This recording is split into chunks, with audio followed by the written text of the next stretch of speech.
ہوگا, لیکن کوئی شیعوں کا مستند عالم ہو وہ کہے گا کہ حضرت حسن نے 100 سے زیادہ شادیاں کی, وہ شیعہ مانے گا, کیونکہ تواتر سے ثابت ہے یہ بات, اور حدیث کی کتابوں میں ملتی ہیں یہ چیزیں. اس سوال کا جواب سامنے جو چمچا بیٹھا ہوا ہے اس کو یہ سوال پوچھنے کی اجازت, بولو بھائی, نہیں ہے. دوسرا سوال, اس نے کہا کہ رفع الیدین نہ کرنے کی جو حدیث ہے ترمذی میں عبداللہ ابن مسعود رضی اللہ عنہ والی, وہ ضعیف ہے دو وجہ سے. ایک اس لیے کہ عبداللہ بن مبارک نے اس کو ضعیف کہا, دوسرا اس لیے کہ سفیان ثوری کی تدلیس ہے, وہ مدلس عن سے روایت کر رہے ہیں. اس کا جواب میں دے چکا ہوں کہ عبداللہ بن مبارک نے اس کو ضعیف نہیں کہا. ترمذی کا صفحہ ذرا غور سے پڑھ لے تو عبداللہ بن مسعود سے دوسری جو روایت ہے اس کو ضعیف کہا ہے, وہ والی اس نے اس کھاتے میں ڈال دی ہے. سمجھ رہے ہیں؟ دوسری بات, سفیان ثوری اس درجے کے مدلس نہیں ہے جن کی روایت رد کر دی جاتی ہے, تدلیس کے درجات ہوتے ہیں. اس کا بھی اس نے کوئی جواب نہیں دیا.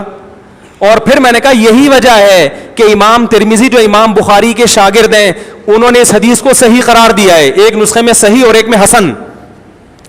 تم جس کو فالو کرتے ہو ناصر الدین البانی, انہوں نے اس حدیث کو کیا قرار دیا ہے؟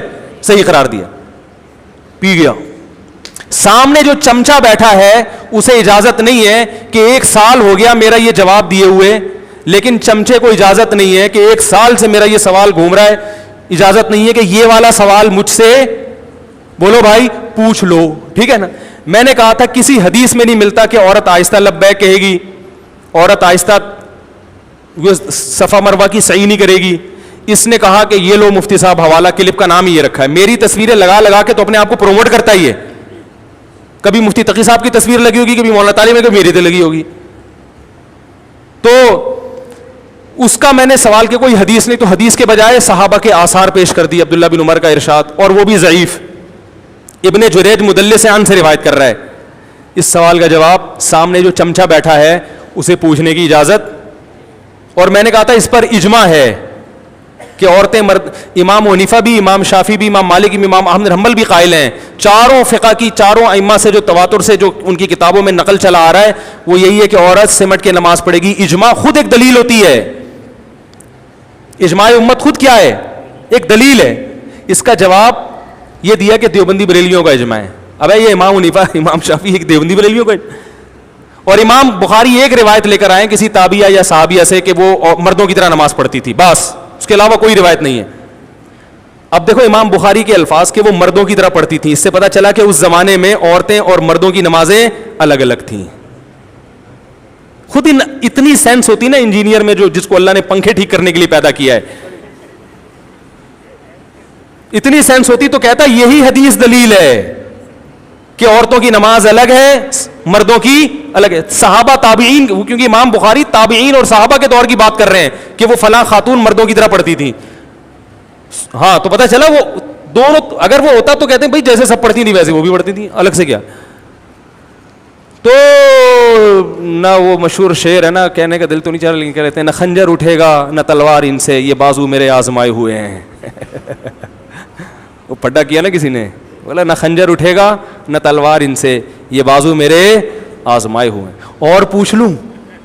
ابے بہت سارے اور سوالات ہیں, دے مار 4.5 سوال در سوال در سوال, بہت سارے ہیں, لیکن چھوڑو, ابھی 3-4 کا جواب غلط دے گا. دیکھنا اگر ابھی جب اتنے چیلنج گئے نا تو پھر دیکھنا وہ چمچے کو بولا ہے اس نے کہ یہ والا نہیں, وہ یہ اس کو یوں کر کے گھما کے پوچھو.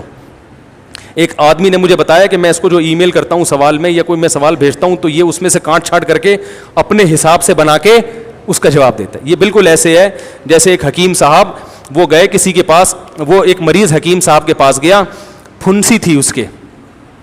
حکیم صاحب نے دوا دے دی, اس نے کہا یہ دوا پھنسی ٹھیک کر دے گی, اس نے کہا نہیں. کہا پھر کیا کرے گی؟ یہ پھوڑا بنا دے گی. تو حکیم صاحب اس کو پھوڑا کیوں بنا رہے ہو؟ کہہ رہے اصل میں مجھے پھوڑوں کا علاج آتا ہے, پھنسیوں کا نہیں آتا. ارے پھوڑا بن جائے تو آنا, میں ٹھیک کر دوں گا. تو بعض دفعہ ایسے ہوتا ہے کہ آپ کو جس سوال کا جواب نہیں آتا تو آپ اس کو گھما کے ایسا بنا دیتے ہو جس کا جواب آپ کو آتا ہے. ٹھیک ہے نا؟ تو یہ شرارتی یہی کچھ کر رہا ہے. سمجھ رہے ہیں؟ نہیں آ رہی سمجھ میں تو ایسے ہی ٹھیک ہے. تو کہاں سے کہاں بات, تو میسج ٹی وی کے بارے میں انہوں نے جو اول تو میسج ٹی وی کا اور ان کا جو آپس کا اختلاف تھا ختم ہو گیا, اب اس کو دوبارہ ہوا دینے کی ضرورت کیا ہے. باقی یہ ایک بڑا سوال کیا جاتا ہے کہ لیپ ٹاپ پہ جو جن علماء کے چینل مانیٹائز ہیں ان کے فحش اشتہارات آ جاتے ہیں, تو ہم نے اس پہ بڑی ریسرچ کی ہے. گوگل آپ کی ہسٹری دیکھ کے آپ کے حساب سے آپ کو اشتہار دیتا ہے. اگر آپ کے لیپ ٹاپ پہ فحش اشتہار آ رہے ہیں تو اس کا مطلب آپ کا لیپ ٹاپ غلط استعمال ہو رہا ہے, اس کو انسان کا بچہ بناؤ تو صحیح والے آنا شروع ہو جائیں گے. ٹھیک ہے نا, صحیح والے آنا شروع ہو جائیں گے. اچھا میرے بھائی, میں نے وضو کیا, پھر نماز پڑھی, اس کے بعد دیکھا کہ میرے پاؤں کے نیچے کچھ چپکا ہوا تھا مٹی جیسا, کیا میری نماز ہو گئی؟ اگر وہ اتنا موٹا تھا کہ اس میں آپ کا غالب گمانے کے پانی نہیں پہنچا ہوگا تو نماز نہیں ہوئی, اور اگر آپ کا خیال ہے کہ پانی پہنچ گیا تھا تو نماز ہو گئی. یہ آپ کا خیال کا اعتبار ہوگا اس میں.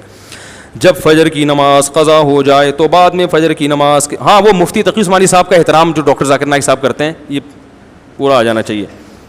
وہ اس لیے کرتے ہیں کہ ڈاکٹر ذاکر نائک عیسائیت کے خلاف جو کچھ کر رہے ہیں اس میں 99% مفتی تقی عثمانی صاحب کی کتابوں سے فائدہ اٹھایا انہوں نے.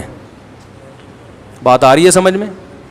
نہیں آ رہی سمجھ میں. تبھی ملیشیا میں حضرت مفتی تقی صاحب جب جاتے ہیں, ہم جب ملیشیا جاتے ہیں تو ڈاکٹر ذاکر نائک سے ملنے کے لیے جاتے ہیں, لیکن جب حضرت مفتی تقی صاحب جاتے ہیں تو ڈاکٹر ذاکر نائک صاحب ان سے ملنے کے لیے ان کے ٹھکانے پہ جاتے ہیں. نہیں آ رہی بات. یہ وہی علماء دیوبند ہیں جن کے خلاف آپ صبح و شام بولتے رہتے ہو. ڈاکٹر ذاکر نائک صاحب ان سے ملنے کے لیے جاتے ہیں, ان کی نصیحتوں کو غور سے سنتے ہیں. اور یہ بھی بات حضرت مفتی تقی صاحب بیٹھ کے کلپ نہیں بناتے کہ میرے سے ملنے کے لیے آیا. یہ تو ان کی نجی محفل کی ایک بات تھی جو میں نے آپ کے سامنے کر دی, ورنہ وہ اس سے مستغنی ہیں. اللہ نے ان کو جو مقام عطا فرمایا ہے وہ ایسے نہیں ہے کہ وہ ان چیزوں کو کیش کرائیں, وہ تو اللہ نے ان کو جو مقام عطا فرمایا ان کے لیے یہ سب چیزیں بہت چھوٹی ہیں. تو عرب علماء ان کی, عرب تو کسی کو مانتے ہی نہیں ہیں. اجمیوں کو تو عرب میں تو ایک عصبیت ہے, وہ تو اجمی کتنا بڑا عالم ہوگا عرب نہیں مانتے اس کو, ایک عصبیت ہے ان میں.